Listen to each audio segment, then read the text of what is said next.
48 நாடுகளின் கொடிகளுடன் மாணவர்கள். போதைப் பொருளுக்கு எதிராக கேம்போர்ட் பள்ளியின் வித்தியாசமான விழிப்புணர்வு.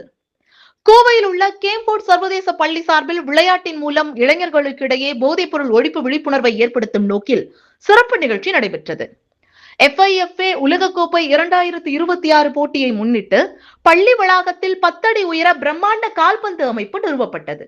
அதனைச் சுற்றி உலகக்கோப்பை போட்டியில் பங்கேற்கும் 48 நாடுகளின் தேசிய கொடிகளை ஏந்தியபடி நூற்றுக்கணக்கான மாணவ மாணவிகள் ஒன்று கூடி போதைப் பொருள் பயன்பாட்டுக்கு எதிரான விழிப்புணர்வு உறுதிமொழியை வெளிப்படுத்தினர். இலக்குகளை தேர்ந்தெடுங்கள், போதைப் பொருட்களை அல்ல என்ற கருப்பொருளில் நடைபெற்ற இந்த நிகழ்வின் மூலம் இளைஞர்கள் தங்களது ஆற்றலை விளையாட்டு, கல்வி மற்றும் ஆரோக்கியமான வாழ்க்கை முறைகளில் செலுத்த வேண்டும் என்ற செய்தி வலியுறுத்தப்பட்டது. மேலும் உலகக்கோப்பை இறுதிப் போட்டியில் விளையாட உள்ள அணிகளுக்கு மாணவர்கள் வாழ்த்துக்களை தெரிவித்தனர். விளையாட்டு, ஒழுக்கம், தன்னம்பிக்கை, குழுப்பணி மற்றும் பொறுப்புணர்வை வளர்க்கும் முக்கிய கருவி என்பதையும் நிகழ்ச்சியில் எடுத்துரைக்கப்பட்டது.